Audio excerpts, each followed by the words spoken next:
Okay, good afternoon. My name is Sagar. Can you tell me your full name, please? My name is Mahesh Nepal. What can I call you? You can simply call me Mahesh. Okay, Mahesh. So let's begin by talking about reading, okay? Yeah, sure. How sir. often do you read? I try to read as much as possible because reading is the best way to learn about the world and gain some knowledge on any field. So I try to read various kind of book. So what kind of books do you generally read? A lot of about finance and economics. That's what makes me always interested, and also about the money. And sometimes I try to read novels and about the stars and astronomy. That always fascinates me a lot. So did you read more during your childhood or do you read more these days? I used to read okay amount of book, not so much because I grew up in a remote area where the library wasn't there and also book wasn't available. And so these days I read more, but on those days as well I used to read the book from higher grades. Okay. So do you think reading is the best way to learn a language? Yes, I think it's the best way. But you don't have to read if you just want to speak. But if you want to gain the knowledge on the language, especially on reading, then you really have to read. Let's talk about dictionary for a while, okay? Yeah, sure. How often do you use a dictionary? I used to use a lot of dictionary a lot, but now I have a mobile phone and laptop, so it's much easier. I still use a dictionary, but on an electric form, so which is much easier than the book dictionary. So do you think printed dictionaries will simply disappear in the upcoming days? Yes, I'm positive about it, because the printed dictionary is pretty big. It takes a lot of time just to go through flipping the page again and again to get one word. But like all this electronic dictionary, you can simply search for the word and find the result. So I think it will disappear one day. So which dictionaries do young kids prefer, the electronic one or the printed one? I think the young kids, a lot of them don't even know the printed dictionary because it's just like so easy for them to have their smartphone and download the dictionary and find the word. It's much easier. So I think young kids love that. Okay. So now let's talk about jewelries for a while, okay? Yeah, sure. So do you like wearing jewelries? Not really. Especially in our community, man doesn't really wear jewelries. It's women who love them.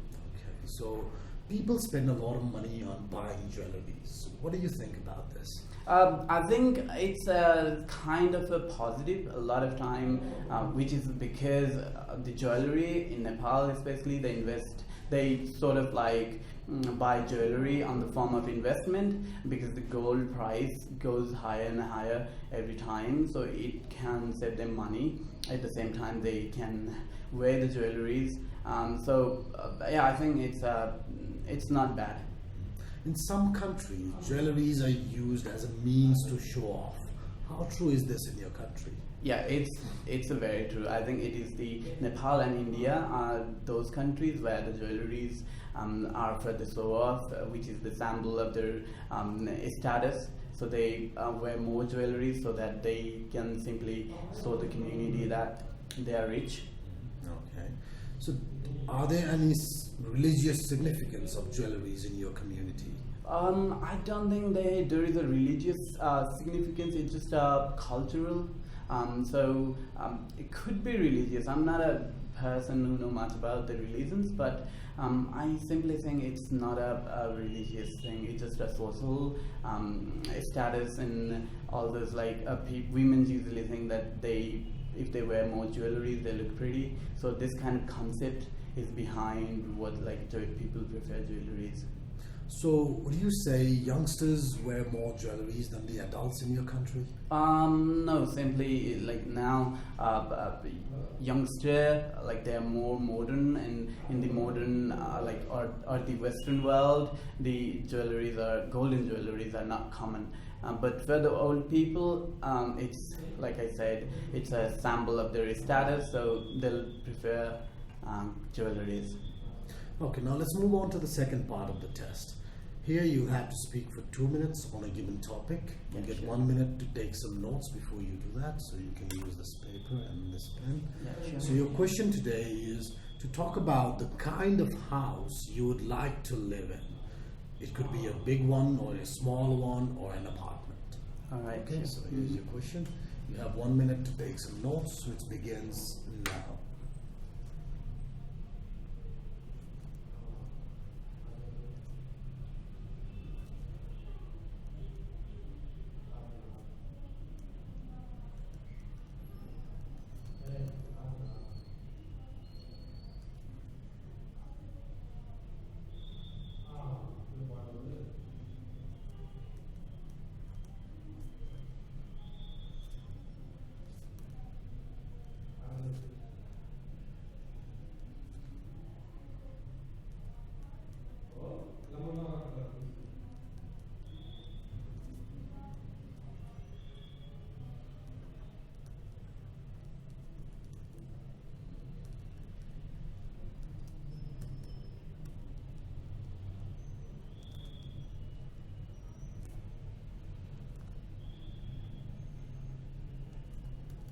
Okay, that's your time. Could you please start speaking? All right. So it's a very interesting question. I've been always dreaming about my dream house since I was a childhood. These days I have seen a lot of the houses around Kathmandu and some other part of the country. So I've made my mind. So my dream house would be about a 2-story building which will be covered with a garden, and I would definitely love to have a balcony out there, and also the windows facing the sun, so that every time or at the morning I wake up with the sun, and I would prefer to have a house at the top of the mountain somewhere, so from there I could see the view of city as well as the beautiful scenery of the mountains, if that's possible. And also my house will be designed on a half traditional but with the half modern technique, which I mean is that the outside will look like a traditional house, but inside it will have all those modern facilities. It should have all those modern facilities, such as like attached bathroom and the top bath, if that's possible, and also all those decorations. So the houses would be my dream house would be beautiful garden house, and also looks like a traditional from outside, but have all those modern facilities available inside. Yeah, that would be the house I would love to have. And also the scenery is the most important thing. So whoever wakes up early could be able to wake up with the view of sunrise in mountain. So that would be my dream house. All right, thank you. That's your time. All right, thank you. So, are these kind of houses common in your country? Not until now, but like now, more of the young peoples are very into the scenery and tourism activity, and also I think in coming days they would probably start to have such a kind of house. So, how expensive would it be to construct such a house? If we think about it now, the cost would be about like 10 million rupee, but in the future with the inflation it may get higher. Okay, so what kind of differences have you noticed in the houses that are made in the cities against the houses that are made in the villages? So I always prefer the houses in the villages. They usually would be small and not enough room, which is not a good thing, but still the architecture would be very nice, traditional and very unique, which would show that our own custom and culture. But the houses in Kathmandu, most of them are like just a room and just like, it's not like architecturally designed house, it looks like a boxes with the room. But only some houses in cities are developed on a very beautiful way. Is there a trend in your country of being cautious about the design of the house, especially the exterior? It's just like, I think it comes, all those things come with the riches. If you're wealthy, then you would start to think about having nice house and nice design and everything. But a lot of time, most of the Nepalese people are not that rich, so they usually want to own a house in city instead of having very well-designed house. But I think slowly it will increase as Nepalese are getting richer. I think more and more the well-designed houses will be developed or built. So would it be fair to say that everybody would love to live in a big house in your country? Most of the people, yes, or especially in Nepal, I think all of them love to live in a big house. If someone says that I don't want to live in a big house, then he or she will be exceptions. So most of the Nepalese want to live in a big house. But this is opposite in Europe or somewhere in West. I met some people even say that they don't want to live in a big house because it's expensive and they don't want to show off. But this thing is not same in Nepal.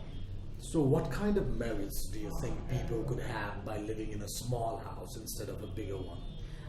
Living in a small house means it's cheaper, so that's a good thing for the persons who live there. And it's also that they will have they don't have to burn a big cost every month, so they don't have to worry about it. A lot of people who live in a big houses, they work for it. They work for it. They just have to work so hard to pay up all the cost that they are burning by living in a big house. So living in a small house means you will have a happy family life and more leisure time and less cost. Okay, thank you. That's the end of your speaking test. All right, thank you. Thank you for watching the video, guys. If you enjoyed this one and would like to watch some more, do make sure you subscribe to our channel, hit that like button and leave some comments down below so that we can make videos according to your choices. Here are a few suggestions for you guys to have a look. Thank you very much for watching it once again. I'll see you in my next video.